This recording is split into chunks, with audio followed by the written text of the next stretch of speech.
Halo teman-teman, kemarin Senin 13 Oktober 2025 kita mendapatkan satu berita terkait kasus yang saat ini sedang ramai dibahas, yaitu kasus pengadaan Chromebook, di mana salah satu tersangkanya yaitu Nadiem Makarim telah mengupayakan pra-peradilan yang akhirnya ditolak oleh Hakim Tunggal pra-peradilan yang dilaksanakan di PN Jakarta Selatan.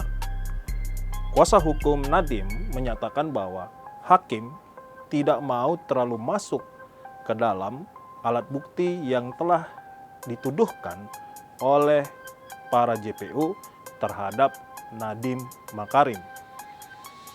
Kuasa hukum juga menekankan bahwa ada kejanggalan di dalam pra-peradilan tersebut karena hakim tidak mau atau tidak menganggap penting bahwa bukti itu relevan atau tidak, atau secara kualitas memang benar-benar sah menjadi bukti.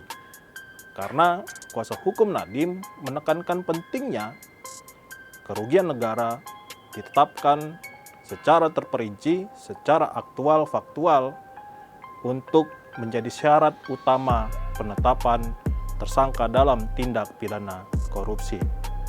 Bahkan, kuasa hukum Nadiem juga menekankan bahwa tidak adanya mens rea di dalam kasus yang sedang dituduhkan kepada kliennya.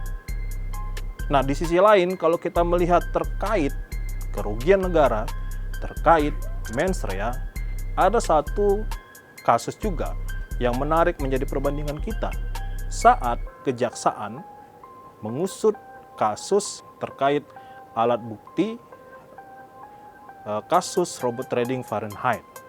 Ada dua level kejaksaan negeri yang akhirnya tidak dipidana, tidak dikasuskan karena akhirnya mereka menerima juga alat bukti yang ditelep itu karena tidak terdapat mens rea. Alasannya sangat klise dan jawaban dari dua Kajari Jakarta Barat tersebut, mereka menyatakan mereka tidak tahu, mereka tidak punya niat. Padahal dalam persidangan azam jaksa yang sudah terbukti bersalah dan sudah dihukum, dakwaannya menyebutkan satu mantan Kajari Jakarta Barat, satu masih menjabat sebagai Kajari Jakarta Barat, menerima uang yang dia tilep itu, yang dia ambil dari alat bukti tersebut. Namun kejaksaan dengan enteng, dengan gampangnya menyatakan tidak adanya mens rea.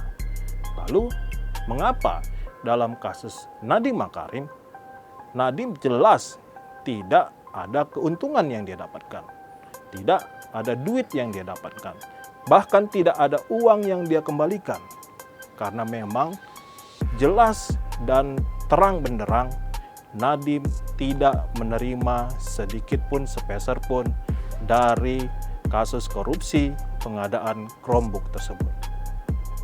Ini menjadi problem hukum kita saat ini. Kejaksaan yang terlalu tumpul kepada kroni-kroninya, tapi terlalu tajam kepada orang-orang yang kita sinyalir ada agenda-agenda politik, yang kita sinyalir ditarget secara politik.